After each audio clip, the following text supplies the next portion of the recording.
नमस्कारम, स्वागत है आप सभी का एक बार फिर से हमारे YouTube चैनल एस्ट्रल ग्रूव में। मेरा नाम गुरप्रीत है और एक नई वीडियो के साथ आप लोगों के सामने आज मैं फिर से प्रस्तुत हूँ।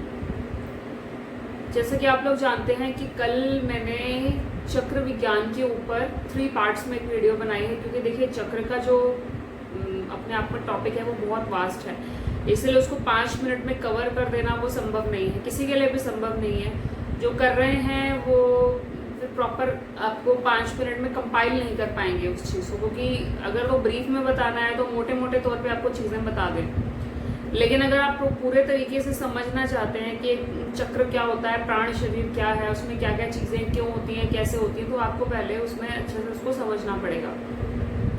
तो कल की वीडियो में कुछ चीज़ें रह गई थी, वो मैं आज की वीडियो में शेयर करने वाली हूँ। प्लस आज मैं पंच तत्वों के बारे में बात करने वाली हूँ आपके साथ में। और पंच तत्व हमारे चक्र में जो रहते हैं, क्यों रहते हैं हमारे चक्र में, अगर एक चक्र के अंदर पृथ्वी तत्व है तो क्यों है वहाँ पे पृथ्वी तत्व, उस क्यों का जवाब भी आज आपको इस वीडियो में दिया जाएगा।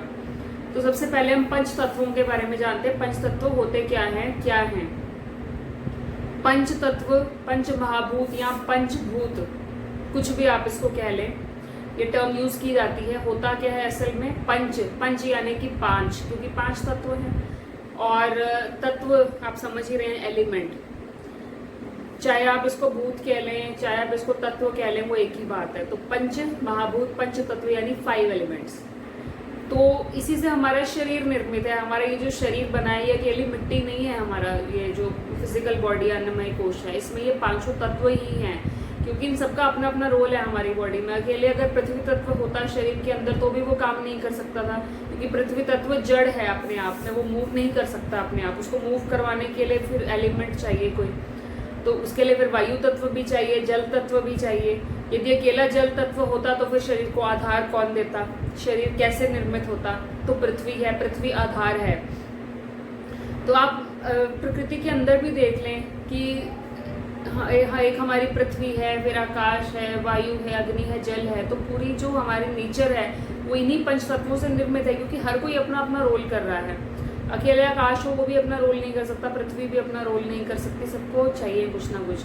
ऐसे ही हमारे शरीर में अगर वायु भी अकेले नहीं रह सकती है, वायु कोई स्थान होगा वहीं पे वायु रहेगी, तो आकाश तत्व चाहिए उसके लिए। अग्नि भी अपने आप में नहीं ठहर सकती शरीर के अंदर, हम कह लें कि अग्नि का ही शरीर हो, ऐसा नहीं हो सकता, तो उसके साथ जल चाहिए। तो पंच तत्व एक दूसरे को सपोर्ट भी करते हैं और एक साथ मिलकर कॉम्बिनेशन में शरीर का आधार है। तो अब मैं आप लोगों को पहले ये मोटे मोटे तौर पे फिर से बताना चाहूँगी पंच तत्व है कौन से, नाम बताती हूँ उसके आपको मैं। सबसे पहला देखिए जो तत्व है वो है पृथ्वी तत्व, अर्थ एलिमेंट जिसको हम कहते हैं। सेकंड नंबर पे आता है जल तत्व यानी कि वाटर एलिमेंट। थर्ड नंबर पे है फायर यानी कि अग्नि तत्व। और चौथे नंबर पे है आपका वायु तत्व यानी कि एयर एलिमेंट। और 5th नंबर पे है आकाश तत्व यानी कि ईथर एलिमेंट। तो 5 तत्व आपके स्थूल अन्नमय कोश में कैसे होते हैं, अब मैं आपको वो पहले बताती हूँ कि शरीर में कैसे कैसे कहाँ पर इनका स्थान रहता है। देखिए आपका शरीर निर्मित है, मैंने कहा था आधार चाहिए शरीर को। आधार कैसे होगा? जैसे एक बिल्डिंग है, बिल्डिंग किसकी बनी हुई है? वो सीमेंट की, ईंटों की बनी हुई है। ऐसे हमारे शरीर में जो सेल हैं वो ईंटें हैं एक तरह से बिल्डिंग की।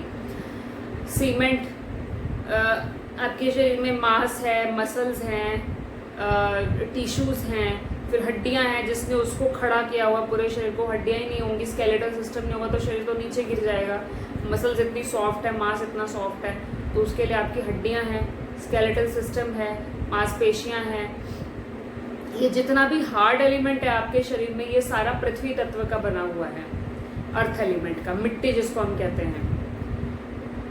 सेकंड नंबर पे आता है जल तत्व। 70% 70% हमारे शरीर में जल है, वाटर एलिमेंट है। अब क्या क्या होता है उसके अंदर? आपके शरीर में बहने वाला रक्त, ब्लड है जो, ये सारा टोटली जल तत्व है।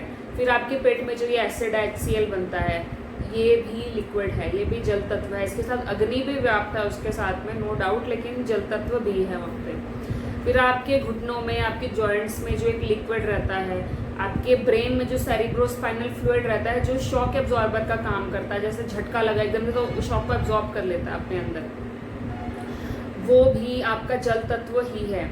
आपके फेफड़ों में जो एक लिक्विड रहता है, आपके हार्ट में जो लेयर्स होती हैं तीन, उनके बीच में लेयर्स वो जब बीट करता है हार्ट, तो वो एक दूसरे से टकराए नहीं, फ्रिक्शन ना हो उनकी आपस में, तो एक लिक्विड रहता है जो कि उसको थोड़ा सा आसान कर देता है प्रोसेस को, वो भी आपका जल तत्व में आता है।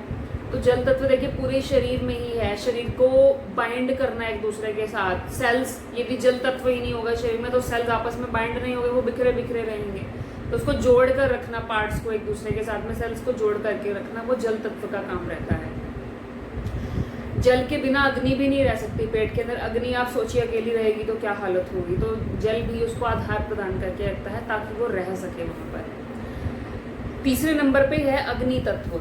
अग्नि तत्व मेन जो आपके शरीर में बात होती है वो है जठर अग्नि की। जठर यानी आपके एपिगैस्ट्रम अमाशय में रहने वाली अग्नि, आपका HCl जो भोजन को पचाती है, मेन इसी की बात की जाती है। अन्यथा 13 प्रकार की अग्नियां हैं आपके शरीर में, जो सप्त धातु हैं, जिसके बारे में मैं आपको फिर आने वाली वीडियो में बताऊंगी। इसी के ऊपर बनेगी एक वीडियो अलग से धातुओं के ऊपर। तो सप्त धातु जब एक धातु से दूसरे धातु में आगे कन्वर्जन होती है और फाइनल फिर हमारा जो धातु शरीर की तैयार होती है, उसमें जो पूरा प्रोसेस लगता है, तो हर धातु की अपनी अपनी अग्नि है। जो भोजन आपके शरीर में जा रहा है उसको पचाना, पकाना, पचा करके उसको आगे कन्वर्ट करना एनर्जी में, वो अग्नि ही कर रही है। उसके बाद फिर पंच तत्व हैं। पंच तत्वों की अपनी अपनी अग्नि है, पंचभूतों की अपनी अपनी अग्नि है। ऐसे करके 13 प्रकार की अग्नि आपके शरीर में मानी जाती हैं। और अग्नि का क्या रोल रहता है, आप देखिए, अगर अग्नि ही ना हो शरीर में, अकेला पृथ्वी है, उसके बाद जल हो गया, वायु हो गई और आकाश हो गया, गर्मी कहाँ से आएगी शरीर के अंदर? यदि ठंडक ही पैदा हो जाएगी शरीर के अंदर, तो शरीर का टेम्परेचर कैसे मेंटेन रहेगा? आपका मेटाबॉलिज्म कैसे काम करेगा? आपकी डाइजेशन कैसे होगी? भोजन जो शरीर में डाल रहे हैं, भोजन जो हम ले रहे हैं अपने अंदर, उसको पचाने के लिए अग्नि तो चाहिए। यदि मान लीजिए आपके घर में आप गैस जलाते हैं, गैस खत्म हो जाए, किस दिन क्या होगा, सिलेंडर खत्म हो गया, अब खाना पक जाएगा बिना अग्नि के? वो पॉसिबल नहीं है बिना अग्नि के पकना। तो ऐसे ही हमारे पेट में जो अग्नि, आपका पका हुआ भोजन जो आप पकाते हैं गैस पे, उस भोजन को फिर आगे और पकाया जाता है उस अग्नि के अंदर शरीर में। उसके बिना वो सड़ता रहेगा भोजन पड़ा हुआ अंदर, और अपच होगी, इंडाइजेशन होगी। जिनकी मंदाग्नि होती है उनको ये दिक्कतें होती हैं, भूख नहीं लगती आसानी से, कुछ खाने का दिल नहीं करता, फिर कुछ नहीं खाते तो कमजोरी हो जाती है शरीर के अंदर, क्योंकि कुछ नहीं जाएगा। शरीर का आधार है अन्न, अन्नमय कोश की बात कर रहे हैं, तो जब अन्न ही नहीं जा रहा अंदर तो शरीर कमजोर ही होगा। तो फिर अग्नि चाहिए इसके लिए। और चौथे नंबर पे आता है वायु तत्व। देखिए, अब ये सारे तत्व यदि शरीर के अंदर हैं, अग्नि भी है, जल भी है, और पृथ्वी भी है, और आकाश भी है, अब वायु ही नहीं होगी तो ये मूव कैसे करेंगे? आपने भोजन तो कर लिया, भोजन पच गया, लेकिन आगे उसको अलग अलग जगह पर लेके जाना, फाइनल प्रोसेसिंग करना, उसकी कांटेक्ट करना अलग अलग बॉडी पार्ट्स को, उसके लिए वो कौन करता है?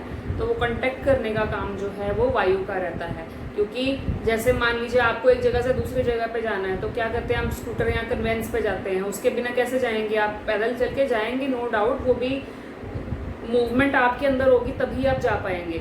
वो वायु तत्व की वजह से ही मूवमेंट होती है कि आप चल फिर भी पा रहे हैं, आप कोई काम भी कर पा रहे हैं, आप सोच समझ पा भी रहे हैं, वो वायु का ही काम है, अन्यथा कुछ ना कर पाएं। तो एक जगह से दूसरी जगह जाने के लिए जैसे कन्वेंस या व्हीकल की ज़रूरत है, वैसे शरीर में एक जगह से दूसरी जगह न्यूट्रिएंट्स को पहुंचाने के लिए इसकी ये व्हीकल है हमारे शरीर का, वायु तत्व। ऐसे ही वेस्ट प्रोडक्ट्स को बॉडी से बाहर निकालना ये वायु तत्व का काम है। आप सुबह आप यूरिन पास करते हैं, यूरिन पास करना भी वो वायु तत्व उसके पीछे है। मल निकलता है शरीर से, वो भी वायु तत्व का काम है। छोटे छोटी चीज़ों में वायु तत्व जुड़ा हुआ है। तो उसके बाद वायु तत्व के ये रोल हैं आपकी बॉडी में, जो भी मैंने अभी आपको डिस्क्राइब किए। उसके बाद सबसे लास्ट में जो आता है वो है आकाश तत्व।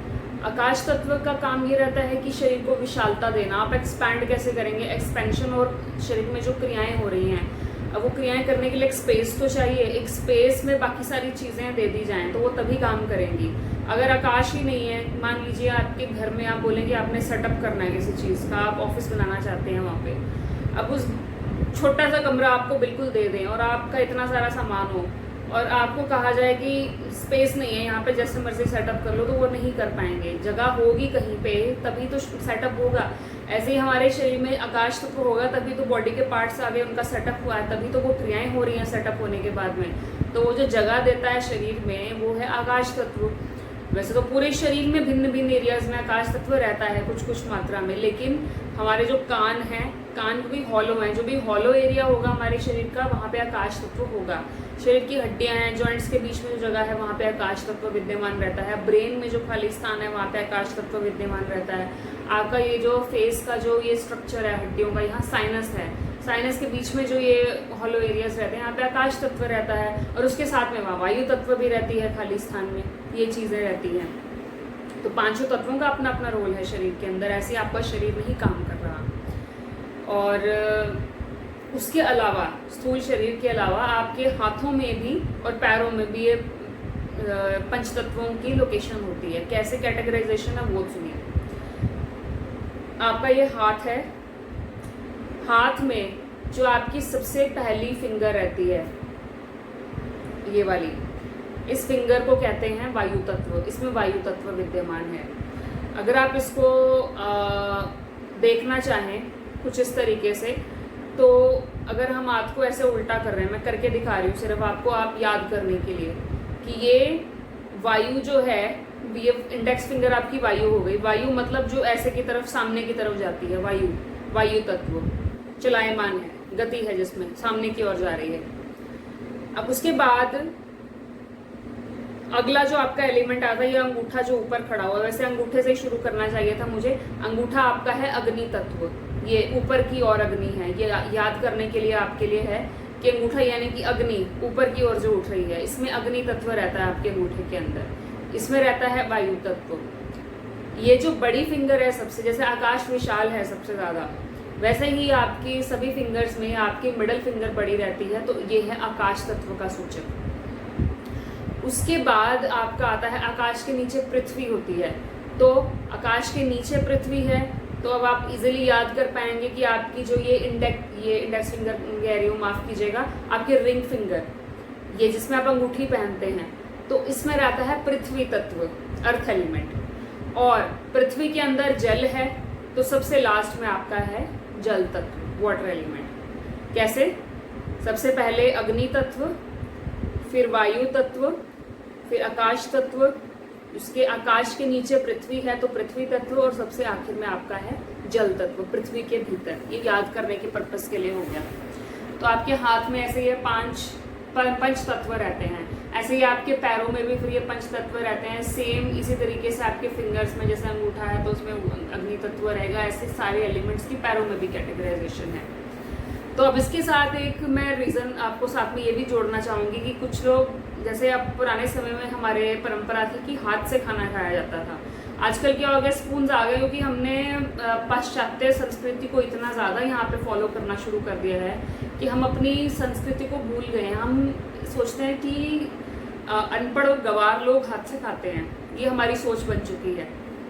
और हमें ये लगता है कि जो पाश्चात्य संस्कृति में चीज़ें हो रही हैं वो सब सभ्य हैं, और हमारे यहाँ पे सब असभ्य चीज़ें होती हैं। तो हमने अपनी सारी अच्छी चीज़ों को छोड़कर उनकी चीज़ों को अपना लिया, और उन्होंने हमारी चीज़ों को, उन्होंने इसकी वैल्यू को समझा और हमारी चीज़ों को उन्होंने अपना लिया। जो हमारी इतनी रिच कल्चर रहा है, संस्कृति रही है, सारी चीज़ें उन्होंने कपड़ों से लेके A to Z सारी चीज़ें हमारी अपना ली हैं। तो हम कोशिश करें धीरे धीरे अपने कल्चर की तरफ वापस आएँ। और हाथ से जो खाना खाने का कंसेप्ट है वो मैं आपको बताती हूँ। देखिए, हाथ से जब खाना खाते हैं ना, तो हमारे हाथों में भी पावर होती है। कैसे?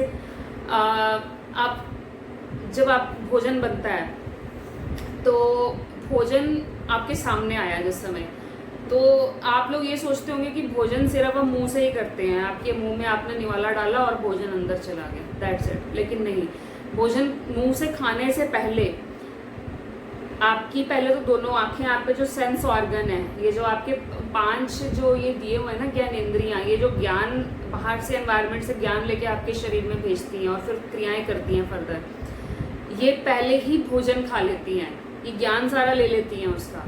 तो सबसे पहले तो आप जैसे ही भोजन सामने आया तो आंखों ने देखा उस भोजन को, खाने में वो भोजन कैसा लग रहा है, ये तो बहुत स्वाद लग रहा है, आंखों ने देखा कि हाँ बहुत टेस्टी लग रहा है भोजन खाने में, तो सबसे पहले तो आंखों ने ही खा लिया, उसका सारा वो ले लिया ज्ञान जितना है। फिर आपकी नाक और जीभ, ये सारा इकट्ठे काम करती हैं। फिर नाक से खुशबू अंदर गई, उसकी ऑर्डर अंदर गई, तो खुशबू से आपको और ज्ञान मिला कि अच्छा भोजन में से खुशबू बहुत आ रही है, तो डेफिनेटली बहुत स्वादिष्ट होगा ये भोजन। उसके बाद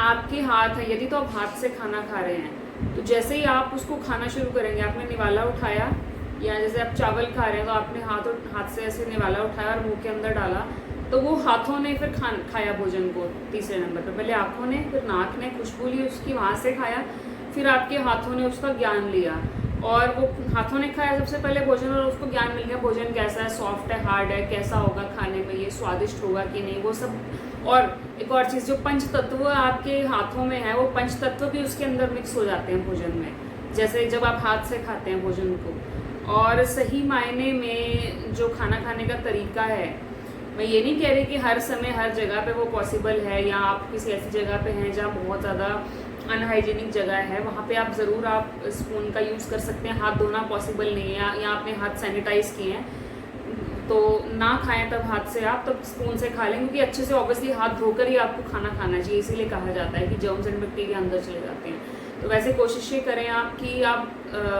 हाथ से ही खाना खाएं और इसमें रिस्पेक्ट फील करें, आप गर्व महसूस करें कि आपकी संस्कृति है और आप उस रीज़न की वजह से ये अंदर आप ये भोजन जो आपके जा रहा है पंच तत्व मिलकर जा रहा है भीतर।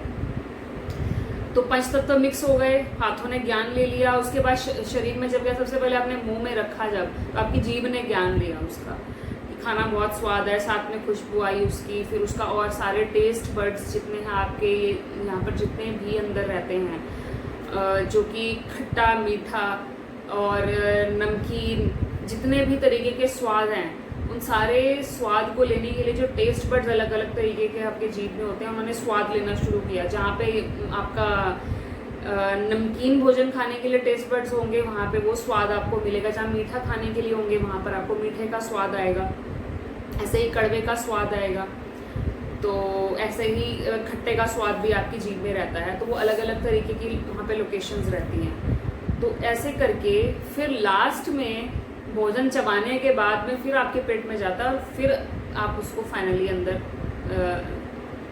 चबा कर लेकर जाते हैं। तो देखिए कितना प्रोसेस हुआ जब आपने इस भोजन को किया, पहले आँखें, फिर नाक, फिर आपका हाथ और उसके बाद आपकी जीभ। तो इसीलिए हाथ से भोजन खाना चाहिए, ये पंच तत्वों के साथ में कनेक्शन था। अब इतना आप लोगों को समझ में आ गया, इसीलिए जब हम मुद्राएं लगाते हैं, मुद्राएं आप लोगों को बताया गया होगा, ज्ञान मुद्रा, फिर ये आकाश मुद्रा, फिर ये आप लगाते हैं पृथ्वी मुद्रा, और भी कई होती हैं, इसके साथ में मॉडिफिकेशंस कर दें तो अलग अलग तरीके की प्रॉब्लम्स में, या अगर कोई एलिमेंट इम्बैलेंस हो गया है बॉडी के अंदर तो उसको बैलेंस करने के लिए ये मुद्राएं लगाई जाती हैं। तो पंच तत्वों का ज्ञान होना सबसे पहले बहुत आवश्यक है। ये हाथों में पंच तत्व रहते हैं, इतना आपको ज्ञान हो गया शरीर में कैसे रहते हैं। अब ये जान लिए तत्वों से पहले आपको एक चीज़ बता दूं कि तत्वों का उद्गम कहाँ से होता है, पंच तत्व ओरिजिन कहाँ से हुआ है इनका। तत्वों से पहले जो ओरिजिन होता है वो तन मात्राओं का होता है। तन मात्राएं कुछ होती हैं हमारे भीतर। अब ये तन मात्राएं असल में क्या हैं, अगर हम इन्हें बात करें तो these are the subtle essence, जिसे कहा जाता है कि सार किसी चीज़ का, वो तन मात्राएं होती हैं। अब उससे पहले आपको ये बता दूं, हमारे 5 सेंस ऑर्गन्स हैं। 5 सेंस ऑर्गन्स की क्या सेंसेशन है, क्या पावर है इसकी, पहले उसको समझे, फिर तन मात्राएं आसानी से समझ में आ जाएंगी आपको। 5 सेंस ऑर्गन में पहली है आपकी त्वचा, स्किन, पूरी बॉडी पे कहीं पर भी है वो स्किन। सेकंड नंबर पे हम ले लें आपकी आंखें, थर्ड नंबर पे आपके कान, फोर्थ नंबर पे नोज एंड फिफ्थ नंबर पे आपकी जीभ, टंग। इनकी पावर्स क्या क्या हैं। हर सेंस ऑर्गन का ज्ञान लेने का तरीका होता है, हर तरीके का ज्ञान हर सेंस ऑर्गन नहीं दे सकता, तो इनकी स्पेशलिटी रहती है एक पर्टिकुलर। जैसे कि आपकी स्किन है, उसकी स्पेशलिटी क्या है कि वो ज्ञान देता है लेकिन स्पर्श के द्वारा, टच उसका मेन टॉपिक है, यानी कि स्पर्श। वो जैसे ही उसके साथ कुछ टच करता है आके, वो एकदम से उसको ज्ञान मिलता है, ये सॉफ्ट है, ये हार्ड है, या ये तीखा है, नुकीला है, ये पेनफुल है, या फिर ये ठंडा है, ये गर्म है। टेम्परेचर चेंजेस भी आपकी स्किन आपको बता देती है, A to Z। आपको जलन हो रही है, स्किन में बर्निंग सेंसेशन हो रही है, वो भी आपकी स्किन बता देगी, ब्रेन को मैसेज भेजेगी कि जलन हो रही है, कुछ करो इसके लिए। तो ये आपकी स्किन का टॉपिक रहता है। उसके बाद हम सेकंड सेंस ऑर्गन की बात करें, आपकी आईज, आपकी दोनों आँखें। इसका क्या टॉपिक है, क्या कैसे ज्ञान लेती है ये लेती है विजन के द्वारा। रूप जैसे हम कहते हैं, रूप कोई ऑब्जेक्ट, कोई ऐसी चीज, आकार जिसके पास हो, बिना आकार वाली नहीं, जिसके पास आकार हो, तो रूप या फिर टच, रूप या फिर विजन।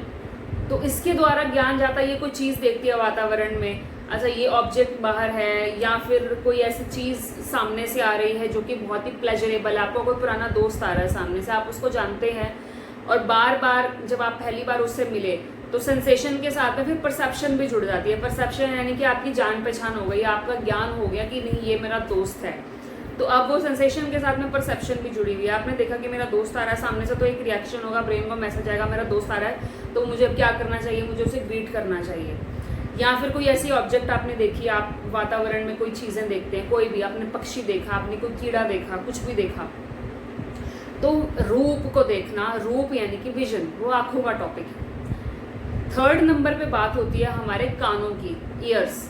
वैसे तो आप किसी भी सीरीज में इसको ले लें, कोई दिक्कत नहीं है, मैं वैसे अपने तरीके से आपको समझा रही हूँ। ईयर्स, कानों का मेन टॉपिक क्या रहता है। कान आपने नोटिस किया, ये हॉलो हैं, खोखले हैं बाहर से, हॉलो, और अंदर से भी एक ऑस्टेशन ट्यूब जाती है इसमें से, वो भी हॉलो रहती है। तो कान का मेन टॉपिक क्या है, कैसे ज्ञान लेती है ये, ऑडियो, आवाज, आवाज के द्वारा ये ज्ञान को अपने भीतर लेती है। तो एक और अगर शब्द इसके लिए हम यूज करें तो ऑडियो के साथ में शब्द, शब्द ही बोला जाता है। आपके वातावरण में कोई चीज गूंजती है, कोई शोर आ रहा है, कोई कुछ बोल रहा है, कोई वाइब्रेशन, कहीं से दूर, कहीं से आवाज की वाइब्रेशन आपके कान के अंदर आई, एकदम से उसने आपकी ईयर ड्रम को टच किया, और ईयर ड्रम को टच करते हुए मैसेज आपके ब्रेन के अंदर गया। तो ये कान के अंदर क्या जाता है टॉपिक, हियरिंग, यानी कि कोई शब्द, ऑडिटरी, ऑडियो, कुछ भी, ये कानों से, आंखों से नहीं सुन सकते आप, आंखों से थोड़ी सुनेंगे, आंखों से तो देखेंगे, ऐसे ही कानों से सुनेंगे शब्द को। फिर चौथे नंबर पे जो चीज आती है वो है आपकी नाक, आपका सेंस ऑर्गन।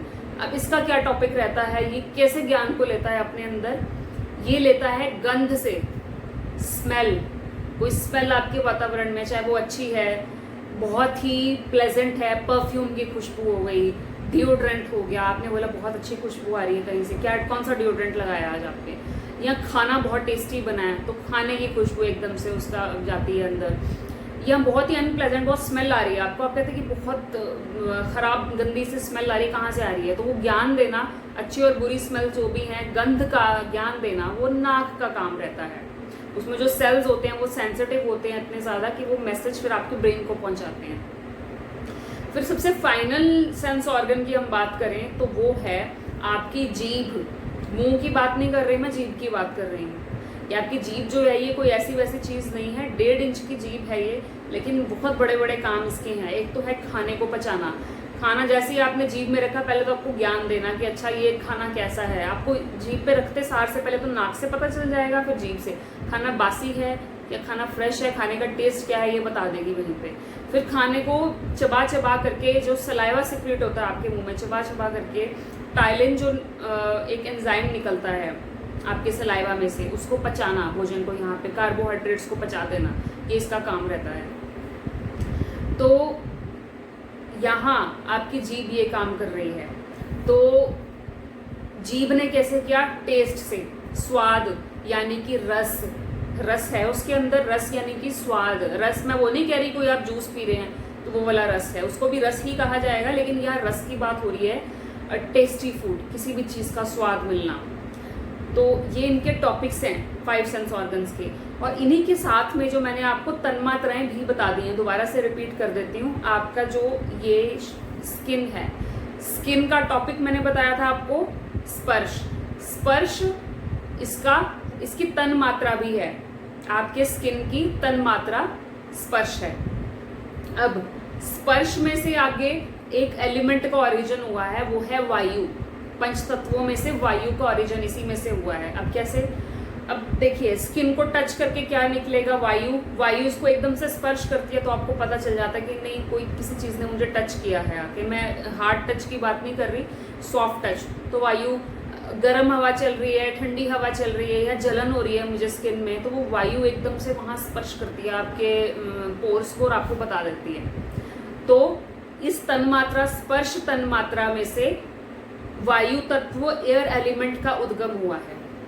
सेकंड नंबर पे बात करेंगे हम आंखों की, आपकी आईज। आईज का मैंने क्या बताया था आपको, टॉपिक क्या है इसका, विजन, यानी कि रूप। तो रूप में से जिस चीज का उद्गम हुआ है, रूप में से हुआ है अग्नि का उद्गम। अब आप कहेंगे कि आंखों से अग्नि का क्या रिलेशन है। देखिए अग्नि का काम क्या रहता है, अग्नि का काम रहता है किसी भी चीज को रूप प्रदान करना, किसी भी चीज को शेप देना। वो कैसे देती है, आपने जब भोजन किया वो एज इट इज तो आपके पेट में नहीं चला जाता, आगे नहीं चला जाता, उसमें ट्रांसफॉर्मेशन होती हैं, उसके अंदर चेंजेस होते हैं, और वो अग्नि करती है। अग्नि भोजन को पचाती है और ऐसी फॉर्म में पचा के आपके शरीर के भीतर आगे वो फिर मर्ज हो जाता है, जिसमें कि आपका शरीर उसे ले सके अपने अंदर। तो दाल की कटोरी आपने खाई, दाल की कटोरी एज इट इज थोड़ी आपके पूरे शरीर के अंदर चली जाएगी, आगे उसमें मॉडिफिकेशंस होंगे, उसमें प्रोसेसिंग होंगी, एंजाइम्स अपना काम करेंगे। और आयुर्वेद की भाषा में कहते हैं कि अग्नि अपना काम कर रही है पचा पका करके। तो अग्नि ने रूप दिया। उसके बाद अग्नि का काम एक और रहता है कि जो इंटेलिजेंस है आपकी, इंटेलिजेंस देना, लॉजिक, रीजनिंग, समझ देना आपको किसी चीज़ की, तो वो अग्नि का काम रहता है। सुंदरता प्रदान करना, चेहरे पे जो तेज है, अग्नि का एक अग्नि मैंने शब्द यूज किया, लेकिन इसका दूसरा शब्द है तेज। शरीर पे आपने तेज देखा, कई लोगों के चेहरे पे बहुत तेज रहता है, तो वो इस अग्नि के कारण ही है। तो आपके रूप में से क्या हुआ, कौन से रूप, जो तन्मात्रा है, तन्मात्रा में से अग्नि तत्व का उद्गम हुआ है। आप इसको ऐसे समझने की कोशिश करें, इसका रूप है। अग्नि ही हर चीज को शेप दे रही है। आपने मूर्तिकार को देखा है, अग्नि में पका करके वो किसी मूर्ति को बनाता है। सोने को देखिए आप, सोने को शेप दी जाती है तो उसे पहले अग्नि में पकाया जाता है। तो अग्नि ही आधार है सब चीजों का। उसके बाद 3 हमारे तत्व हो गए और 2 तत्व हो गए हमारे। तीसरे नंबर पे जो हमारा तत्व है वो है, पहले जो हमारा सेंस ऑर्गन है वो है कान। कानों में रहता है शब्द, शब्द तन्मात्रा है कान की, और इस तन्मात्रा में से उद्गम हुआ है आकाश तत्व का। अब क्यों, क्योंकि देखिए जहाँ पे आकाश है मतलब जहाँ खाली स्पेस है, स्पेस होगी वहीं पे तो आपकी आवाज़ गूंजेगी। आप किसी बिल्कुल कॉम्पैक्ट जगह पे चले जाएं, वहाँ बैठे आप आवाज़ नोटिस कीजिएगा आपकी कितनी आवाज़ निकलती है वहाँ पे, कहाँ तक गूंजती है आवाज़ आपकी। और एक बिल्कुल खाली खंडर में आप चले जाएं और वहाँ ऊंचा ऊंचा बोलें, या पहाड़ियों में जाएं और आप कुछ बोलें, वहाँ पर कोई भी छोटी सी छोटी चीज़ भी बोलेंगे, कम वॉइस में आप, कम वॉल्यूम में भी बोलेंगे, तो आवाज़ गूंज कर काफ़ी दूर तक जाएगी। तो वो सिर्फ आकाश तत्व की वजह से ही है। आकाश में ही शब्द गूंजते हैं, आकाश में ही आवाज़ गूंजती है। तो आवाज का रिलेशन सीधा शब्द से है। शब्द तन्मात्रा में से आकाश तत्व का उद्गम हुआ है। आप इसको बहुत अच्छे से समझ लें, मैंने बहुत डीपली आपको एक्सप्लेन कर दिया।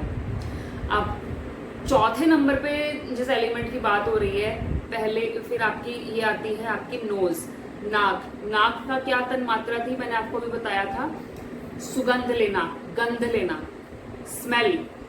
और गंध में से जिस तत्व का उद्गम हुआ है वो है अर्थ एलिमेंट। अब आप कहेंगे कि इसका अर्थ से क्या रिलेशन है।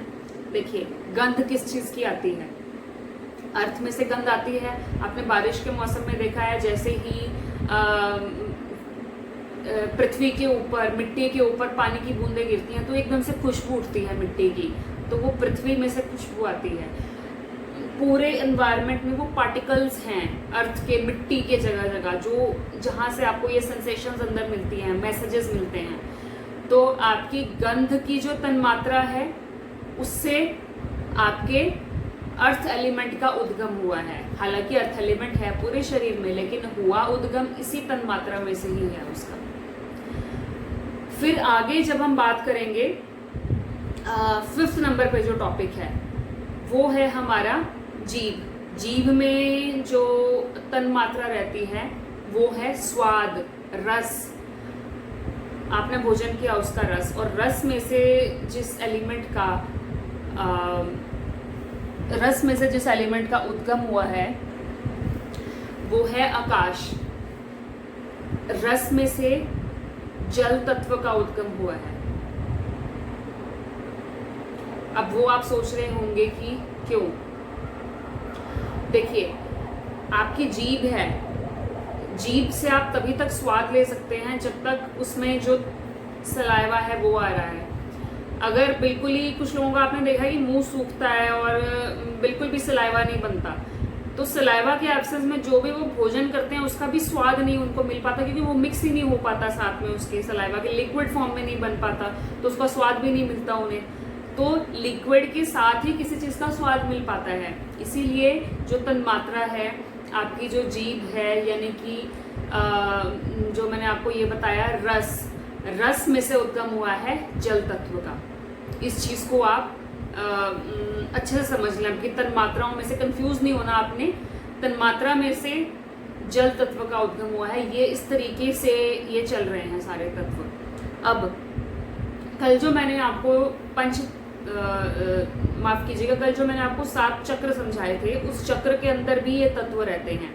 तो अब मैं आपको एनालिसिस करने वाली हूँ कि कैसे कैसे वो क्यों एलिमेंट वो रहता है चक्र के अंदर। पहला जो हमारा एलिमेंट है, पहला जो चक्र मैंने कल आपको बताया था वो था मूलाधार चक्र। मूलाधार चक्र के अंदर तत्व रहता है पृथ्वी। मैंने आपको बताया था मूलाधार चक्र पूरे शरीर का आधार है, पूरे शरीर को वो कंट्रोल कर रहा है। वैसे उसका एक जो एरिया है उसको तो पर्टिकुलरली वो कंट्रोल करता ही है, एक्सक्रीटरी ऑर्गन्स को कंट्रोल करता है, लेकिन उसके साथ में पूरे शरीर को कंट्रोल करना, जो ये मिट्टी है, पूरा हार्ड पार्ट है हमारे शरीर का, इसको नियंत्रित करना वो मूलाधार का रोल है। और पृथ्वी तत्व का भी यही काम रहता है, पूरा हार्ड एरिया जो बॉडी का है वो पृथ्वी है। तो पृथ्वी तत्व इसलिए मूलाधार चक्र के अंदर है, वो मूल है, शरीर का आधार है मिट्टी, इसीलिए। अब दूसरे नंबर पे जो हमारा चक्र रहता है वो है स्वादिष्ठान, और स्वादिष्ठान में जल तत्व विद्यमान है। अब आप कहेंगे कि उसमें जल तत्व का क्या रोल है। कल आप सोचने की कोशिश करें, मैंने आपको बताया था कि स्वादिष्ठान चक्र में से ही हम प्लेजर्स और इंजॉयमेंट लेते हैं, चाहे किसी भी चीज़ का है, चाहे वो सेंसुअल प्लेजर्स हैं, कोई वस्तु है, आप लाइफ में जितनी भी वस्तुएं हैं उन्हें इंजॉय करना चाहते हैं। इन व्यक्तियों से जब आप मिलते हैं आपको खुशी मिलती है अंदर, और नए नए कपड़े पहनते हैं आपको खुशी मिलती है अंदर। और इसके साथ ही काम वासना, जो मैंने बताया था कि सेक्स का जो इंस्टिंक्ट है, जो सेक्स की इंजॉयमेंट वाला वो नीड है, वो भी इसी चक्र के अंदर है, क्योंकि वो इंजॉयमेंट का ही पार्ट है। लाइफ तो बाद में बननी है, उससे नया जीवन तो बाद में आएगा। अगर उसमें इंजॉयमेंट ही नहीं मिलेगी तो उसको कोई भी आगे नहीं करना पसंद करेगा। अगर किसी चीज़ में आपको पेनफुल एक्सपीरियंस हो रहा है तो फिर मुश्किल है कि आगे जनरेशन्स ग्रो हो पाएँ, जनरेशन्स आगे बन पाएँ। तो उससे पहले इंजॉयमेंट उस चीज़ में होना चाहिए। तो ईश्वर ने कुछ ऐसा किया कि उस चीज़ में रस डाल दिया। मैंने आपको रस बताया था, याद है, तन्मात्रा बताए थे कि रस है उसमें, तो जल में रस तन्मात्रा है। अब इसी रस के द्वारा आप स्वाद लेते हैं। रस माने कि स्वाद लेना किसी चीज़ का, चाहे वो सेंसुअल प्लेजर्स हैं, चाहे वो सेक्स है, चाहे वो कुछ भी है, चाहे वो आपकी ख्वाहिशें हैं जिनको आपको पूरा करना है, क्रिएटिविटी, इवन नई जैसे आपके अंदर इमोशंस आए कि मुझे अब कोई कविता लिखनी है, आप कविता लिखते समय आपको रस आएगा उसके अंदर, तो वो इसीलिए जल तत्व आपके स्वादिष्ठान में ही रहता है। और किसी चक्र में क्यों नहीं होता वो, क्योंकि उसका फंक्शन इंजॉयमेंट नहीं है, इंजॉयमेंट स्वादिष्ठान में है, इसीलिए वहाँ पर ये जल तत्व विद्यमान है। आपको इतना समझ में आ गया होगा। थर्ड नंबर पे आपके मणिपुर चक्र में रहता है अग्नि तत्व। अब वहाँ पे अग्नि क्यों है, क्योंकि जठर अग्नि आपके पेट में, आपके आमाशय में रहती है, और मणिपुर चक्र का रोल भी रहता है कि वो डाइजेशन में मदद करता है। तो इसीलिए वहाँ पर अग्नि का स्रोत है, और इसीलिए उसका रंग भी पीला रहता है। अग्नि भी पीली है और उसका रंग भी पीला ही है। ये अब आप अच्छे से समझ चुके होंगे। हार्ट अनाहत चक्र, यहाँ पर आपका तत्व जो रहता है वो है वायु। अब यहाँ वायु का क्या स्थान है, आप सोचेंगे कि गैस तो पेट में रहती है, तो यहाँ पर वायु क्यों है। वहां पर इस वायु की बात नहीं हो रही। हमारे पूरे ही शरीर में वायु रहती है, पेट की जो वायु है वो अलग है, उसे हम कहते हैं अपान वायु। यहाँ अपान की बात नहीं हो रही। यहाँ हार्ट में आप जानते होंगे कि ब्लड का सर्कुलेशन होना है, हार्ट ने ब्लड को पंप करना है पूरी बॉडी के अंदर। तो यदि वह वायु तत्व ही नहीं होगा तो वो आगे सर्कुलेट कैसे करेगा? वायु का काम है, वायु गतिमान है, उसमें मोबिलिटी है, उसने आगे शरीर में न्यूट्रिएंट्स लेके जाने हैं, शरीर में आगे ब्लड को पहुंचाना है, सर्कुलेशन करनी है, तो कुछ मूवमेंट भी तो चाहिए करने के लिए। तो इसीलिए उसमें वायु तत्व विद्यमान रहता है। शरीर बॉडी जो आपका जो हार्ट है वो बीट कर रहा है, वो किसकी वजह से कर रहा है? वो इसी वजह से, वायु तत्व की वजह से। तो वायु तत्व इसीलिए यहाँ पे विद्यमान रहती है। उसके बाद आपका ये यहाँ पर जो रहता है विशुद्धि चक्र। विशुद्धि चक्र में आकाश तत्व का स्थान है। अब आप कहेंगे क्यों यहाँ पर आकाश तत्व क्यों है? उसका रीजन ये है कि मैंने आपको बताया था तन मात्रा शब्द तन मात्रा में से आकाश तत्व का उद्गम हुआ है। और यहाँ गले में क्या आपके वोकल कॉर्ड्स होते हैं, यहीं से शब्द बनते हैं। हालांकि मसल्स भी इन्वॉल्व है उसमें आपके मुंह की, लेकिन यहाँ गले का बहुत बड़ा रोल है। फेरिक्स है, थॉरिक्स है, और एरियाज जो वॉइस बॉक्स है, वोकल कॉर्ड्स है, वो सारी गले के अंदर हैं।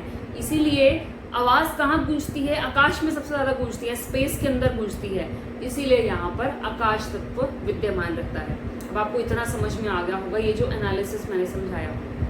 अब आगे कुछ जगह पर यह भी कहा जाता है कि यहाँ पर भी आकाश तत्व है, आपके आज्ञा चक्र में भी और आपके सहस्त्रार चक्र में भी। लेकिन मैं जो आपको बताना चाहती हूँ कि मैंने कल भी समझाया था कि आपके जीवन में जब गुरु आता है, सच्चा गुरु जब भी आपके जीवन में प्रवेश करेगा, उसकी कृपा होगी आपके ऊपर। जब आप समर्पण करेंगे और वो कृपा करेगा तो आपका जो आज्ञा चक्र है वो जागृत होगा, क्योंकि आज्ञा चक्र में गुरु तत्व है। गुरु कोई शरीर नहीं है, गुरु एक तत्व है, और वो जरूर शरीर धारण करके ही आपके जीवन में आता है, लेकिन वो तत्व स्वरूप, वो तत्व के रूप में आपके आज्ञा चक्र में विद्यमान हो जाता है।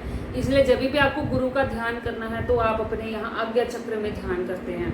और अगर आपका ये चक्र बंद है या किसी वजह से इसमें ब्लॉकेज है तो फिर आप ध्यान नहीं लगा पाते इजीली। तो आपको इसको पहले प्योरीफाई करना जरूरी है।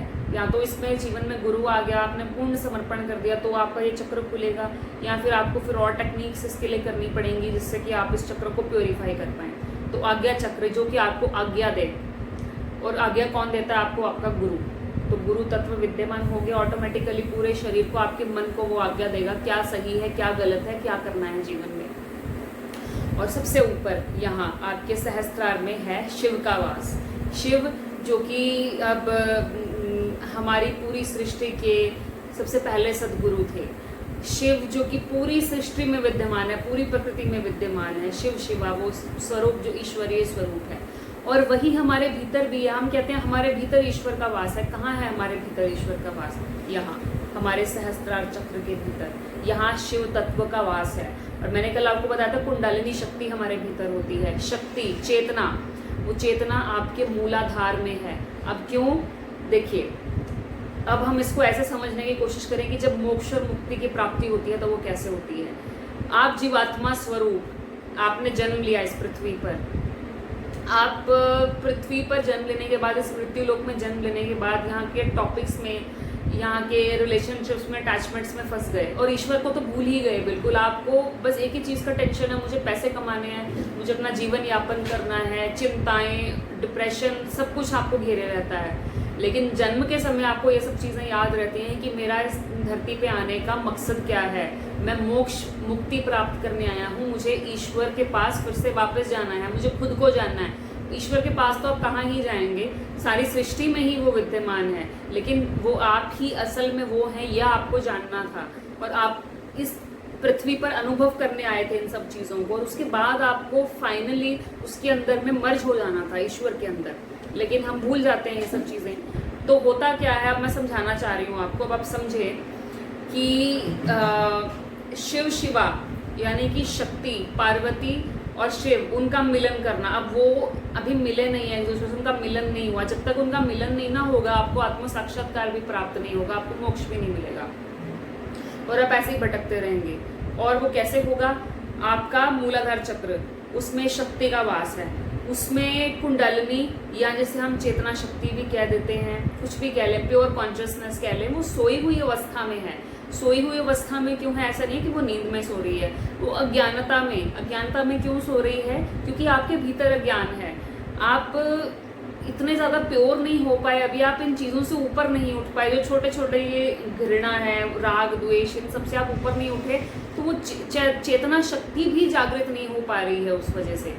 द मोमेंट आप जागृत होंगे, आप ध्यान करना शुरू करेंगे, आप गुरु के सानिध्य में आएंगे, तो वो शक्ति उनकी कृपा से ऑटोमेटिकली जागृत हो जाएगी। तो वो शक्ति, वो शिवा स्वरूप माँ पार्वती, वो आपके मूलाधार चक्र में सोई हुई अवस्था में है। और जैसे ही आप ध्यान करना शुरू करते हैं, यहाँ पर शिव का वास है। वो शक्ति एकदम से आपके सुषमना मार्ग में से ऊपर उठती है और सुषमना मार्ग में से आपके सातों चक्रों को वो भेदती हुई आपके सहस्त्रार चक्र में शिव के साथ आकर मिल जाती है, बिना किसी ऑब्स्ट्रक्शन के।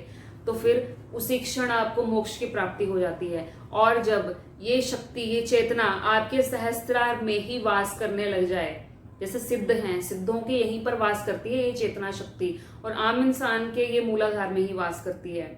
तो आप इसको कहाँ यूज करते हैं फिर इस शक्ति को? क्षमा कीजिएगा, मैं आपको समझाने के लिए कह रही हूँ, जो कि ये सारी चीजें रियलिटी भी हैं। हमारा जो एक ही जो हम ये यूज करते हैं चीजें, ये सेक्स और काम वासना में ये शक्ति यूज होती है हमारी। आपका जो वीर्य है वो शरीर से बाहर जब निकल जाता है, तो वो इसी काम वासना के ये जो थॉट्स जिनको बहुत ज्यादा आते हैं उसके द्वारा वो बाहर निकल जाता है। तो ये शक्ति क्या है, हम इसका उस चीज में यूज कर रहे हैं जब हमारे भीतर यही थॉट्स बार बार आ रहे हैं। और द मोमेंट हम इन चीजों से ऊपर उठ गए, इन थॉट्स से ऊपर उठ गए, और उस समय जब हमने ध्यान लगाना शुरू किया, तो ये शक्ति ऑटोमेटिकली जागृत होकर के ये ऊपर की ओर उठती है। ये नीचे की तरफ नहीं जाती शक्ति, ये ऊपर की ओर उठेगी और आपका वीर्य भी ऊपर की ओर उठेगा। और ध्यान में जो आपको आनंद प्राप्त होता है वो इस वीर्य की वजह से ही होता है। जब आपका वीर्य स्टोर है बॉडी में, तो आपके यहाँ आपको जो ऊपर की तरफ, ब्रेन की तरफ ये चढ़ेगा, तो आप गहरे ध्यान में चले जाएंगे। तो ये सारी चीजें जुड़ी हुई हैं आपस में। तो इसी प्रकार चेतना शक्ति आपके ऊपर उठती है और शिव के साथ मिलकर वो आत्मा साक्षात्कार आपको प्राप्त हो जाता है, आपको मोक्ष प्राप्त हो जाता है। एक और चीज, कल मैंने बताया था रेनबो के कलर्स आपके चक्रास में रहते हैं, इंद्रधनुष के रंग। अब आपने देखा है कि जब सारे सूर्य में भी इंद्रधनुष के रंग होते हैं, और उन सब रंगों को मिला करके कौन सी लाइट बनती है, कौन सा कलर बनता है, वो है व्हाइट। तो ऐसे ही जब ये जीवात्मा फाइनली जब उसको मोक्ष प्राप्त होता है, सारे चक्रास में से जब होती हुई आपकी शक्ति ऊपर की ओर उठती है और यहाँ आकर मिल जाती है, तो फाइनली यहाँ क्या है, यहाँ व्हाइट लाइट है। तो पूरी तरह से वो प्योर हो जाती है, फिर कोई रंग नहीं रहता, कुछ नहीं रहता, बस वो प्योर लाइट ही बन जाती है। ये मैं आपको समझाना चाह रही थी। पंचतत्वों का मैंने आपको एनालिसिस बताया इस वीडियो में, और ये भी बताया इंद्रधनुष का मैंने आपको कल एक टॉपिक छेड़ा था, वो कवर करना जरूरी था। तो आपको आज बहुत क्लियर वे में समझ आ गया होगा कि एक्चुअली क्या साइंस है, ये ध्यान में होता क्या है, ध्यान में क्या क्रियाएं होती हैं। कुछ लोगों को देखिए ध्यान में भी अलग अलग तरीके की क्रियाएं होंगी। कुछ लोगों को झटके लगने शुरू हो जाते हैं, एकदम से ब्लॉकेजेस होंगी प्राण शरीर में, तो झटका लगेगा उनको। या कुछ लोगों को क्रियाएं होने लग जाती हैं। इससे क्रियाओं में देखिए क्या आता है, या तो एकदम से भस्त्रिका होने लग जाना अपने आप, कुछ लोगों के आसन लगने लग जाते हैं अपने आप ही। पूरी जिंदगी में उन्होंने कभी कोई आसन नहीं लगाया होगा, बॉडी इतनी ज्यादा स्टिफ है, लेकिन जैसे ही उन्होंने ध्यान करना शुरू किया, गुरु की कृपा जैसे ही हुई, क्रियाएं होनी शुरू हो गई। और ऐसे ऐसे मुश्किल आसन वो लगा लेते हैं कि जिसका कोई हिसाब नहीं है। सारी रात चलते फिरते, कभी भी शांभवी एक मुद्रा होती है जिसमें कि आंखों को यहाँ पे हम ऊपर चढ़ाकर यहाँ पे फोकस करते हैं, उसके बारे में मैं बनाऊंगी वीडियो फिर। तो आंखें एकदम से ऊपर चढ़ जाते हैं, शांभवी लग जाती है, भस्त्रिका होने लग जाती है, तो ये क्रियाएं शुरू हो जाती हैं। कुछ लोग हंसने लग जाते हैं, कुछ लोग रोने लग जाते हैं, कुछ को करंट सा फील होता है बॉडी में, कुछ को पास्ट का कुछ दिखेगा, पास्ट लाइफ में कुछ नजर आएगा, कुछ को कलर्स नजर आएंगे। ये अलग अलग अनुभूतियां हैं ध्यान में। तो कोशिश ये करनी है हमें कि ध्यान में हमें इन अनुभूतियों में फंसना नहीं है। ऑब्वियसली आपकी शक्तियां भी जागृत होंगी जब आप ध्यान करना शुरू करेंगे। मैं आपको नाम उनका नहीं बताना चाहूंगी, मेरी एक क्लाइंट रही हैं। तो तकरीबन 7-8 साल पहले जब मैंने ये जर्नी शुरू की थी, जब मुझे अंदर से ये जागृति आई कि मुझे जितने लोग मेरे जीवन में आ रहे हैं सबको मुझे ध्यान करवाना है। मैं ध्यान करवाने वाली होती कौन हूँ? पर मुझे उन औरों को इस मार्गदर्शन करना और इस रास्ते पर लेके जाना, ध्यान तो होगा ही उनका अपने आप से, स्वतः ही, वो तो ईश्वर अपने आप करवाएगा। तो मैंने इस मकसद के साथ में जब ध्यान करवाना शुरू किया तो मेरी वो सबसे पहली क्लाइंट थी। और ध्यान कराते कराते वैसे तो सभी को कोई ना कोई अनुभूतियां हुई, जितने भी लोग मेरे उसमें क्लास में आते थे, सेशंस में आते थे मेडिटेशन के, सबको अलग अलग एक्सपीरियंसेस हुए। किसी को रंग नजर आते थे, किसी को वॉयलेट लाइट नजर आती थी, किसी को गोल्डन लाइट दिखती थी। और ये सिर्फ एक दो बार मेडिटेशन करने में ही था, ऐसा नहीं था कि वो सालों साल से मेडिटेशन कर रहे थे। पहले उन्होंने कभी जिंदगी में मेडिटेशन नहीं की थी, और सिर्फ मेरे पहले और दूसरे सेशन में ही ये उनकी अनुभूतियां थी। एक और मेरे क्लाइंट थे जिनको अपनी बेटी नजर आई उसमें, और उन्होंने खुद को देखा, उसका वो कुछ मैसेज था उनके लिए मेडिटेशन में। और एक क्लाइंट ऐसी थी जिनको बहुत क्लियरली चीजें दिखने लग गई। उसे अपने उसके पेरेंट्स की डेथ हो गई थी काफी साल पहले, और उसको वो पेरेंट्स नजर आए, और उसका कारण भी नजर आया कि पेरेंट्स की डेथ क्यों हुई थी। तो उनकी नेचुरल डेथ नहीं थी। फिर उसने बताया भी मेडिटेशन के बाद में आकर बाहर आई, जब वो सबको बताया कि उनका मर्डर हुआ था। तो ये अभी तक बात पता नहीं थी किसी को भी, उसको भी नहीं पता थी। ये मेडिटेशन में उसको पितृलोक में उसके माता पिता नजर आए, और वहां पे उन्होंने उससे कांटेक्ट करके ये उसे बताया। तो वो बहुत ज्यादा दुखी थी, बहुत रोई। उसके बाद वो आकर उसने ये चीजें बताई, और हल्की भी हो गई उसके बाद। फिर जैसे जैसे मेडिटेशन करती गई, अलग अलग अनुभव हुए उसके, उसको वो सब चीजें नजर आती थी जो औरों को नहीं दिखती थी। तो थर्ड आई उसकी धीरे धीरे एक्टिवेट होने लग गई अपने आप। एक दिन फिर जो मेडिटेशन, हम चक्र मेडिटेशन कर रहे थे उस दिन, तो चक्र मेडिटेशन में उसकी चेतना शक्ति जागृत हो गई, एकदम से कुंडलिनी उठ गई उसके ऊपर। और वो करते के सार ही उसकी चेतना ने ऐसे जब ऊपर की ओर उठना शुरू हुआ, तो क्रियाएं शुरू हुई, उसको कुछ सांस तेज हो गई एकदम से। और लगातार वो ओम नमः शिवाय, जबकि ओम नमः शिवाय का मंत्र भी हमने नहीं चलाया हुआ था उस समय, तो ओम नमः शिवाय का जाप वो करने लगी लगातार। वो आंखें बंद थी उसकी, लिटाकर मैं मेडिटेशन करा रही थी, क्योंकि बिठाकर बिगनर को कराना थोड़ा नहीं फिजिबल नहीं रहता, ध्यान नहीं लग पाता उनका, तो लेट कर वो कर रही थी उस चीज को। तो शक्ति एकदम से ऊपर उठी और ओम नमः शिवाय का वो जाप करने लगी। सांस उसकी एकदम से तब तक तेज चलती रही जब तक कि उसको शांत करके मेडिटेशन से बाहर नहीं ले आए। तो उसके बाद जैसे ही वो बाहर आई, धीरे धीरे वो शांत हुई, उसको शांत किया गया, प्रार्थना की गई उसके लिए। और बाहर आने के बाद फिर आंखें खोलते ही उसने कहा कि आप यहाँ पर आकर और यहाँ माथा टेको, यहाँ पर शिव खड़े हैं। तो उसके कहे अनुसार हमने ये किया, हमने माथा टेका वहां पर, और उसने कहा यहाँ शिव खड़े हुए थे और आप उनको, मैंने देखा है उनको, वो यहीं पर ही थे। तो और उसके बाद उसने जो उसको एक्सपीरियंसेस होने शुरू हुए, उसका तीसरा नेत्र जागृत होने के बाद वो किसी के बारे में कुछ भी बता देती थी। उसके मन में क्या चल रहा है सामने वाले के, उसको पता चल जाता था क्लियरली। उसके जीवन में क्या घटना होने वाली है वो भी बता देती थी, उसके जीवन में क्या होने वाला है वो भी बता देती थी। तो ये कुछ मैंने आपको बताया कि क्रियाएं कैसी होती हैं, तो ये उसके साथ हुआ। जरूरी नहीं हर किसी के साथ ऐसा हो, या जरूरी नहीं है कि अगर किसी की चेतना उठे ऊपर तो सबको झटके ही लगे, या सबके साथ यही चीजें हों। कुछ लोगों की बिल्कुल शांत भी ऊपर उठ जाती है चेतना, उन्हें पता भी नहीं लगता, चेतना उड़ गई, यहाँ पर आ गई, बस वो गहरे ध्यान में चले जाते हैं। तो सबका अपना अपना एक्सपीरियंस कर्मों के अनुसार रहता है। कितने उग्र मतलब कर्म आपके कैसे हैं, बहुत ज्यादा आप जिद्दी हैं अंदर से, आप छोड़ नहीं रहे कर्मों को, तो फिर वो शक्ति भी अपना जोर लगाएगी आपके कर्मों को, कर्मों से मुक्ति दिलाने में आपको वो भी पूरा प्रयास करेगी। तो यदि आप शांत हैं, आपने समर्पण किया हुआ पूरी तरह से, तो वो एकदम से आपकी शक्ति ऊपर उठेगी बिना किसी प्रयास के। और सुषमना मार्ग जितना आपका साफ होगा उतनी तेजी से वो शक्ति ऊपर उठेगी।